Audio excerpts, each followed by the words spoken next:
Hey guys, you're about to watch a video of me and Tim Larkin. Tim sat down with me and talked to me about how the mafia uses violence. I really think you're going to enjoy this interview. Tim has a company named Target Focus Training. Tim trains Navy SEALs, Special Forces on self-defense tactics. He has a lot of courses for all kinds of people on how to defend yourself. Take it from a guy who knows tough guys. He's the real deal. Here's what I know about being on the streets. Bad things could happen to good people. And if you're not prepared for it, it usually turns out bad. I don't want that for you or anybody else. If you want to be prepared, if something happens, Tim is the guy who could teach you how to defend yourself. There's a link below this video. Click it and it'll take you to his website. You could learn more about his programs and what he has to offer. You'll be glad you did. Adios, motherfucker. Hey, everybody. First of all, I want everybody to know that this took a long time to set up, and I'm really appreciative of the fact that everybody helped put this together. And today, I'd like to welcome Sammy Gravano. It's my pleasure. Really nice to meet you. You know, people know what I do. I basically try to keep the normal citizens out of harm's way, you know, with what I do. And when I talk to somebody like yourself who comes from, you know, a background like you have, you know, with the mafia, what's interesting is there's a lot of great information that you can share with people so they don't make the stupid mistakes that they make. What I've noticed about interviews that I've seen with you, oftentimes, yeah, there's the violence, and everybody likes to talk about the violence, and I do have some questions that way. But what I think is more interesting is you were very perceptive, like in some of your interviews. I remember one particular story that you told, and it was when you were just, I think you were just starting out. You had a card game going, and you had a front there, and you came one day and the windows were all broken. Right. So you went, and these were Italians that weren't part of the New York families. They were mafia, but they were from Italy itself, right, down there. What struck me was, as you described that conversation, you go to meet where, you know, the head guy is. Right. And I'm just paraphrasing. It takes you down a couple of levels. In each level, you go down, you see more guys. You see, right, the whole setup. You realize what you're walking into. Right. On that time. And he's at the end of the hallway where you guys are at. And you knew what got you out of that was, yes, there was a credible threat of violence, but what I was impressed with was you understood the human nature side of things, and you understood what this guy was doing. You allowed him to talk, but you were able to handle that situation without having to resort to violence because you knew how to communicate with somebody. You're prepared to do it. Yeah. How did you get that skill set? Like, what was it growing up like? How did you learn to talk? I mean, I understand you were a boxer. You know, I understand how you had to have that side of it. But your communication style, to the point to where you became the underboss of all of New York, and you know, pretty impressive. With what good you did. Credentials, but I had a gun on me. Yeah. My Gumbada Alley boy had a gun. That made the game to me a little stronger. Yeah. I didn't expect to use it. I didn't want to use it. But when he talked to me, and now he got me down in this basement, so to speak, and he tells me that I opened up this club. That's why the windows were broken, because I didn't show him respect. Right. And I had said I was already with the Colombo family. I wasn't made yet. And I told him, well, I did show respect. I reached my people. They gave me permission to open. And I opened. I thought that's all I had to do. And he had told me, no. You didn't come to me. I didn't even know who he was. Right. And the people who come from Italy, they may be made guys in Italy. They're not made in the United States. It's different. Right. So we respect them. We respect that they're Italian. We respect that they maybe are made in the other country, but that don't mean shit over here. Right. You're not made here. So I could treat you like a regular citizen, a regular human being. I would treat that way. Anybody who's a tough guy, you look like you're well built, I would treat you with respect. But now you crossed the line and you destroyed my club. Yeah. You didn't go check who I am, who I'm with. You showed no respect. I didn't say that, but when he told me that and he said, if I wave my hand, you never leave. And that's what opened up the conversation for me, that I opened up my jacket and he saw a gun in my waist. Right. And I said, you're a fucking idiot. You just committed suicide. Yeah. Yeah, I may not get out of this basement, but you won't even see it. You're the first guy I'm going to kill. And then I'll start killing your fucking friends. As soon as I said that, my gumbada looked at me.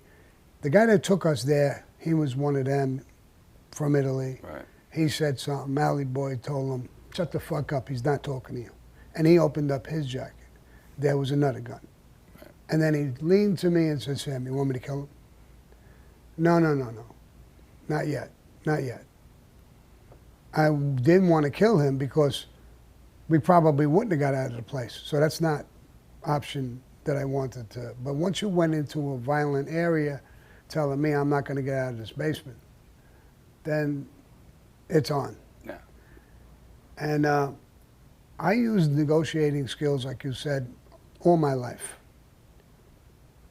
In the street, in the gangs, and in the mafia, I learned it to a high degree. Talking with people who are tough guys, who are killers, they're all that way. You learn that skill. You're sitting with people, you're discussing things. You know, I was talking earlier about the mafia. We have negotiating skills that were not only violent in a way, like in that club, but negotiating skills with unions, with businesses, with so many different things. Some guys are just thuggerish. They just, everything is a threat and everything is, you can't survive with that. Right. You gotta have skills that you're gonna talk with people. I gave it one time I had a conversation about my brother-in-law Eddie. He was a smart guy, he knew construction and stuff like that. A Jewish contractor called me up and he knew I was powerful with the unions and everything. So he wanted to make me a partner in this project. He wanted me to make some money. But he knew I wasn't just a thug, that I would do a job, do it well. I took pride in building. Right. And it wasn't just to take a job and slop it together and make the money. As an Italian growing up, the Italians, they take pride. When I worked as a kid on a job, at lunchtime I would sit down, we'd take out a paper bag, eat lunch, sit down on the floor, and I noticed they were all looking at the building and talking about the building. What's so fascinating about it? It's brick, it's mortar, it's concrete. Look at it, it's beautiful. To them it was like building a piece of art. Right. We built this. Legitimate people. Yeah. And I took that pride in, that's what we were about when we built things. So anyway, I went partners with this guy, took a percentage of it. The guy called me up one day. I was in my office with my brother-in-law, and he said, Sammy, the job went bad. We're gonna lose a lot of money. It was what they call a bastard. No matter what you did, everything went wrong. You bought a bolt, it didn't fit into the screw part. Right. Everything went bad on the job. And I asked him, I said, well, what's my end? How much would I lose? He had the large end of it. He said 250, 300,000, something like that. So I said, all right, let's see how it goes. Let's try to lose as little as possible. Let's get on things. And so I hung up. My brother-in-law says, well, you're not going to pay that. I mean, why? He said, he's a Jew. Right. There's no contracts. What is he going to do to you? No, you're right. What could he do? He can't do anything. But who the fuck would ever do business with me again? I'm in for the good part, but if it goes sour, I'm walking away. Who would go partners with me? Right. So I paid it. I paid $250,000 to him. 2 months later, another Jewish contractor got in a call with me, and he was doing a project, and he wanted to bring me in. On the phone, he says, Sammy, I heard you took some beating on the job there with his buddy. Right. I said, yeah, we got hurt. He says, I heard you lost $300,000. No, I didn't lose $300,000, but I lost $250,000, a little under $250,000.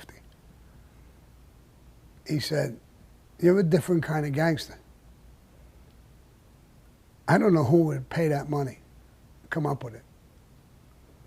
So I said, well, I do business. A gangster, we do different things too. I'm that. But business is business. My end is my end. He would have gave me money if it would have worked. He says, I'm doing a project. I'd love to take you on as my partner. Not a full partner, percentage, 10, 12, 15%, whatever.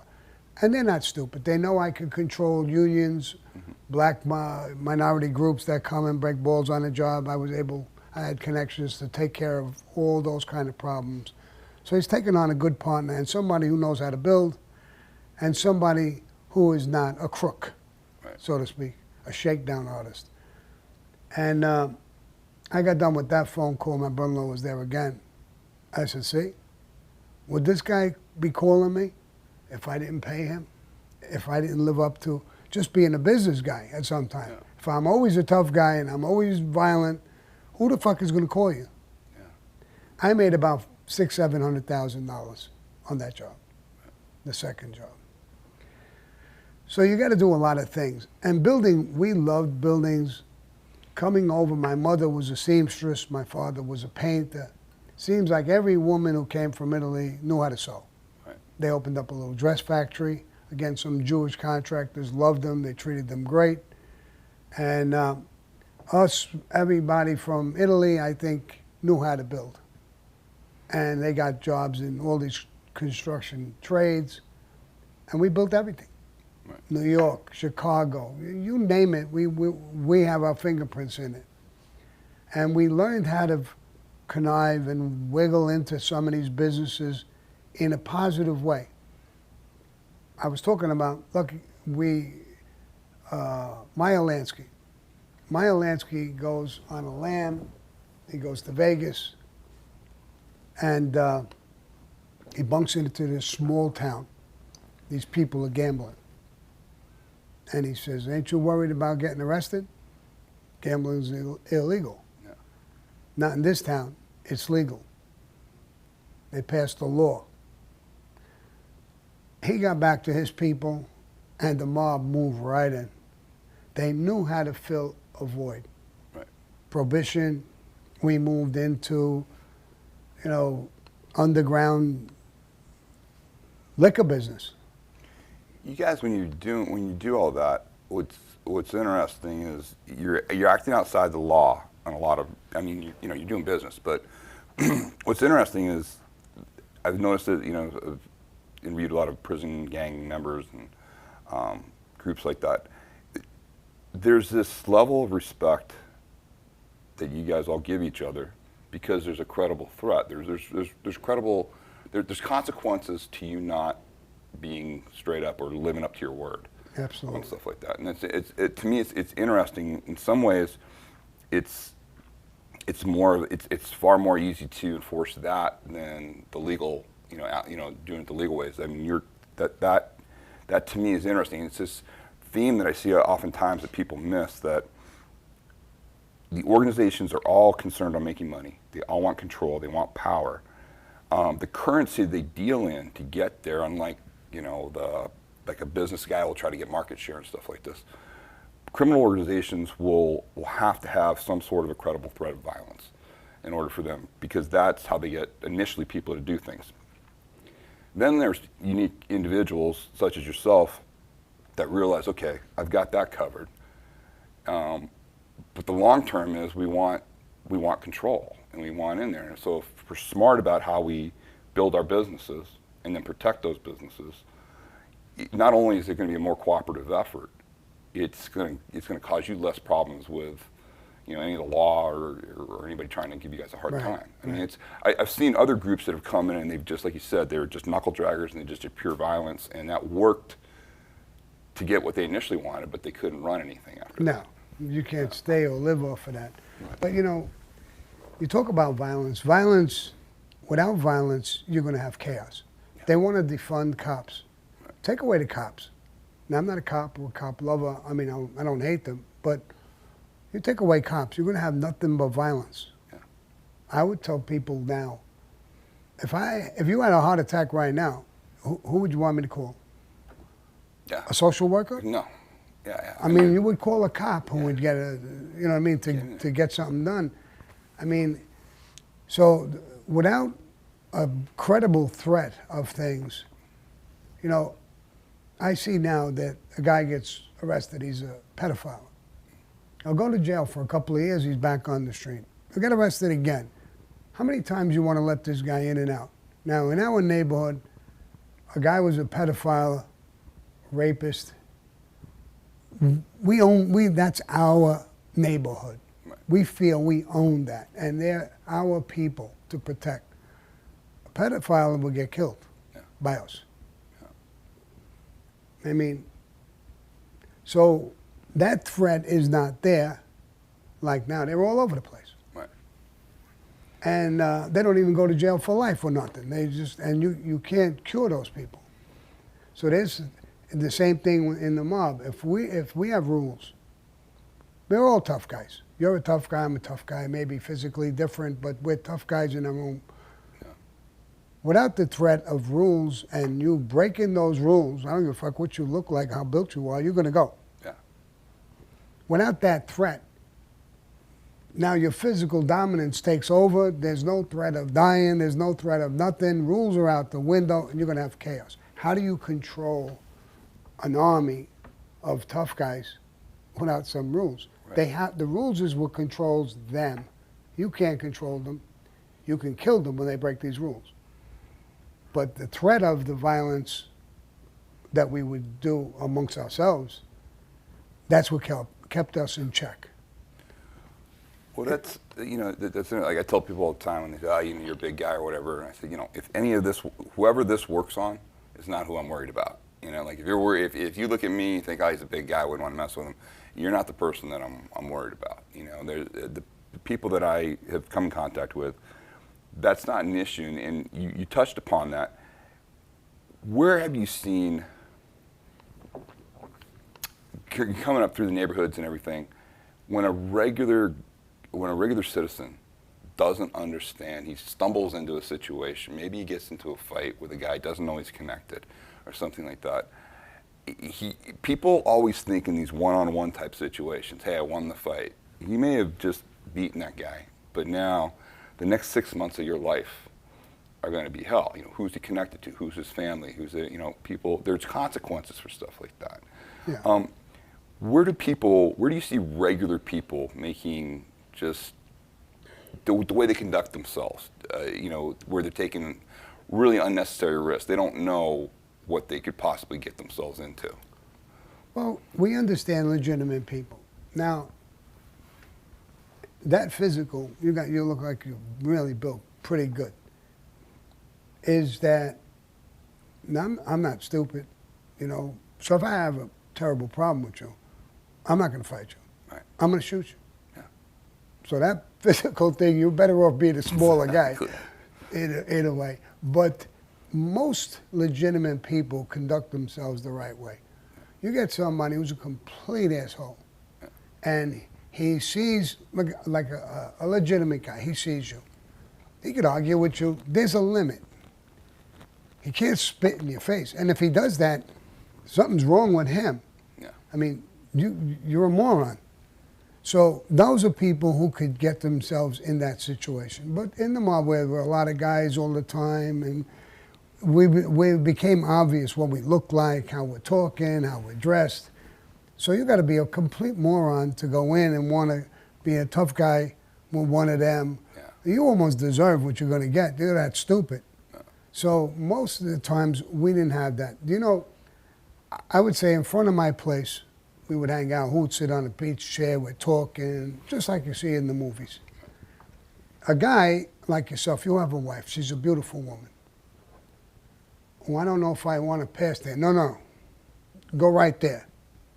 He knows she's in the safest spot humanly possible. Right. We may look at her, but we ain't going to say nothing. Construction guys hoot and howl and they whistle. We don't do that. Right. And if she went around the block, that may be a bad area. She can get herself in trouble. She's not going to get herself in trouble walking in front of us. And if something did happen, we don't just sit there and watch it. Right. We will go up and stop it. Whoa. That ain't happening. Right.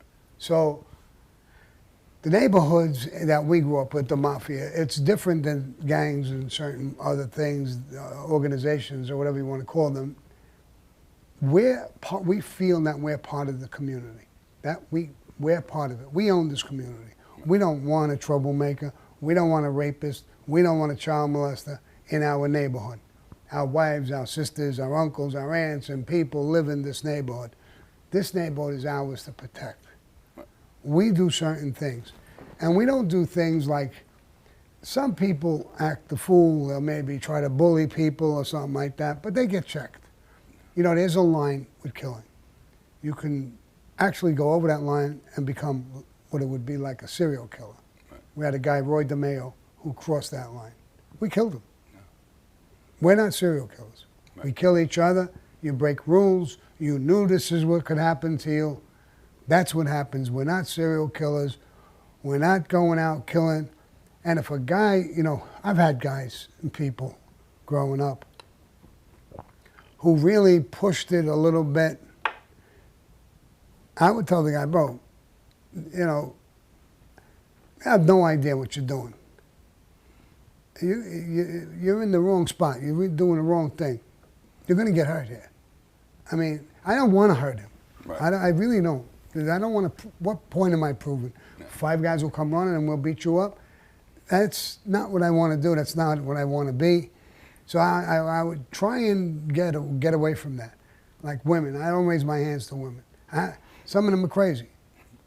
I'll have an argument with a woman, she'll get a little aggressive, I'll run away from them. Yeah. I'm man enough to get away from her. I don't want to show my dominance or my powers or my strength. I get away from her. You know, even if she got close enough to hit me or something, I wind up pushing her and trying to get away from her. So, and the same thing with men. I can get into an argument with a guy, and I could be fuming for a little bit, and listen, I know myself. I know where I'm going. When I get that temperature is at that point or something, I don't want to argue with you no more. I don't even want to talk to you. I want to get away from you. Right. It's not that I'm afraid of you. I'm afraid of what I might do. Right. Or I'm afraid of what you might do to me and didn't finish. Yeah. You better finish with me. I'm coming back. Yeah. And I'm kind of coming back with a punch. I'm coming back with a gun or a weapon or whatever. So I get away from that. That's just not what I want. You know, some guys, I can't even understand it. They'll go in the store, they'll put a gun out. Give me the money out of the register. The guy gives them the money. Boom, they shoot him. Right. I'm like every Joe Blow in the neighborhood. What the fuck did you shoot him for? Right. He gave you the money. Right. Well, he could be a witness. Then why didn't you wear a mask? Yeah. You know, I'm not to hurt people or do that stuff. And it's almost like in The Godfather, I grew up with Tato, who was my mentor, and people came to him for their problems, for help. Right. And he sat there and his wisdom, he talked to people and took care of people. And that was my motto. That was what I wanted to be. Yeah. I didn't want to be a guy that everybody was afraid of. They said, hey, this he's tough, he can hurt you. Yeah. But we go to him for help. I get it even now. I have a podcast. You have no idea how many messages and texts I get from legitimate people. I have trouble. I was arrested. I'm going to go to jail. What do you think? How should I conduct myself? I'm having trouble with my wife, or I'm having trouble with my kid. And I became like, I don't know what I became. And I give them advice on what to do, how to do it. I see kids now. Kids are different. I get some kids. Look at this girl working for me. She's a young kid. so focused on life, and I try to mentor her a little bit and tell her, what you're doing is great, you know. Some people tell me, hey, listen, talk to some of these gangbangers and these people. And I don't want to talk to them. You want to hear my story? I'll tell them. Listen, I did 22 years of my life in prisons. I was shot on 2 different occasions, stabbed once. I don't even know how I survived. Be a tough guy. Go ahead. You want to be a tough guy and go out and do all this stupid shit that I did? Go ahead. That's the advice I give. Go do it. God bless you. But you're going to do what I did. You're going to go to prison. You're going to kill your friend, or you're going to die, or you're going to go to prison. Go ahead. Do you see any difference between, like, when you were growing up, you know, the way you grew up and you got into it, and now you've done, you know, like you said, you did 22 years, and the kids that you're seeing now and the other gangs that are coming up, and I hear from a lot of guys from your era that were in, they're saying, yeah, the kids that are coming up right now just jump to violence way quicker. Like, there's a lot more of that, that type of an approach. I thought it was interesting when you went to prison. It's the stories of John Gotti going and then having to have like the Aryan Brotherhood or whoever try to protect him. But you went in, you again, this goes back to this idea of understanding human nature and talking. You were able to negotiate your own protection basically as yourself. You were just, right. They knew who you were. I think there's a level of respect, right. obviously, that you probably had when you went in there. But I thought it was interesting how you were able to go to all the different gangs and deal with them. When I went in, I never walked around, I'm Sammy the Bull, my shit don't stink, I'm this, I'm that. I didn't have to pay no groups. I wouldn't pay a group. I went in, I got all these tattoos in prisons. When I went in the second time and I got a 20-year sentence, I went in with a label of that you cooperated with the government, you're a snitch or a rat, or whatever they want to call you. Right. I didn't think I was coming out.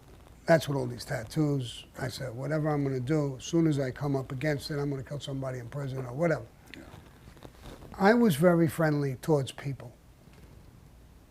Different races, black guys, white guys, Irish guys, and a lot of Irish guys didn't get along with Italians years and years ago. But I got an Uncle Danny who's an Irish guy, I love him. And so I didn't come in with any prejudices or anything or hate in my heart. I did what I had to do. If I got into an argument, I would walk away when I got too hot. Like I said, my temperature rose. I knew to get out of it. A couple of friends of mine came and said, "You afraid of this guy?" No. Why'd you walk away? I'm afraid of me. I think I'm going to get out of prison. If I do something crazy, I'm not. Right. So, you know, you have to think.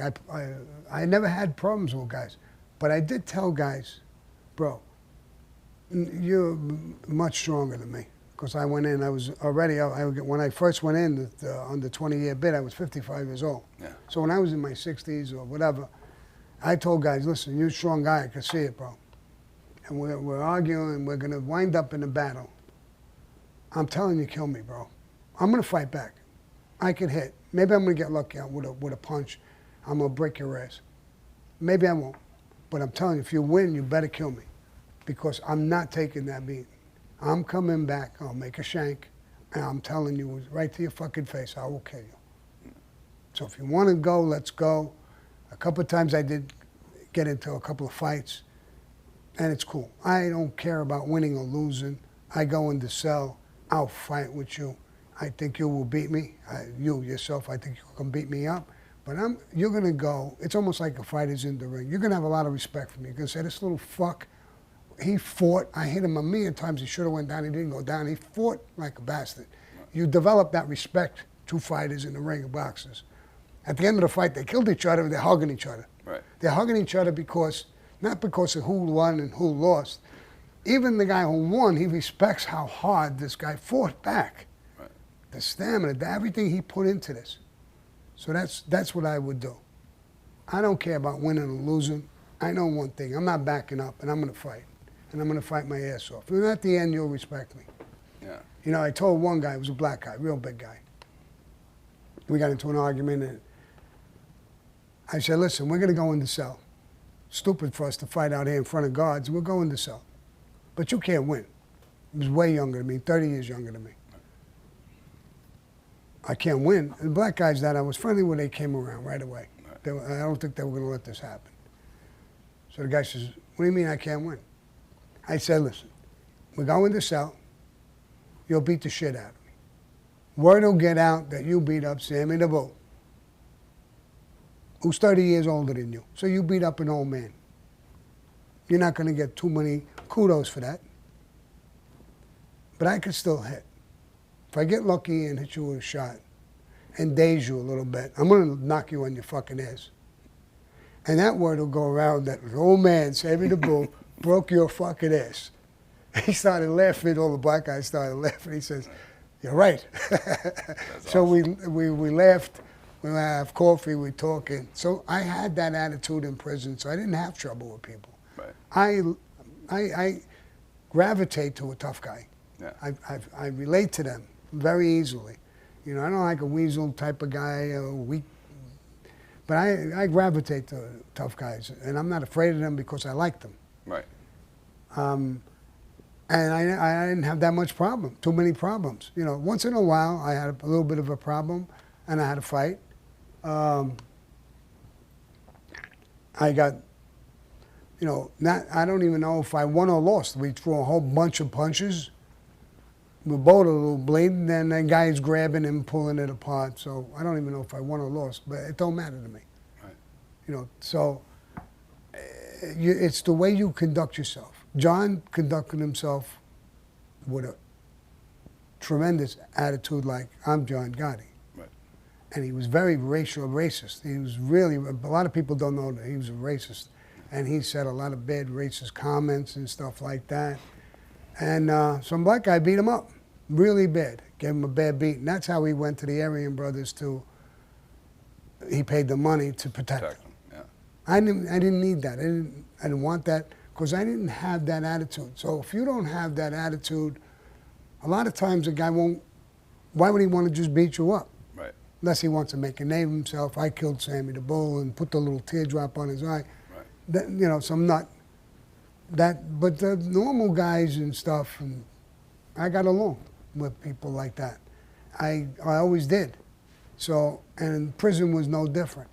So I didn't need anything really. We played cards or something. If I got into an argument, 4 or 5 guys got up. And it wasn't just white guys, it could have been black guys. I got along good with everybody. So they would get up, right. Especially when I was older. Yeah. And because I got out of prison, I was 72. And then I would tell them, you know, because I don't want this whole thing to happen. All right. And then I would talk to the guy on the side, and we would just iron it out. You know what I mean? Maybe I was wrong. If I was wrong, I apologize. But you were wrong. I'm not no fucking bitch. You know, you're not going to talk to me that way or do this or do right. that. So I really didn't have that. I didn't need guys to protect me. Yeah. And so I never did that. John did it because of that beaten, and he went to them and he wanted the ABs to kill this guy, and they actually, that's how they started making money on him. Yeah. And then the prison was smart enough to know once they saw the ABs, they figured this kid's going to get killed, and they moved him. Right. And what John didn't realize, you know, you're a boss on the street, you got an army behind you, and this is this. Fucking jailers. These guys are doing life, they're doing tough bits, they're physically big guys, some of them work out all the time. You can't walk around and just think that you're John Gotti and start calling shots with them. They won't give a fuck who you are. Yeah. And so I guess he learned that the hard way.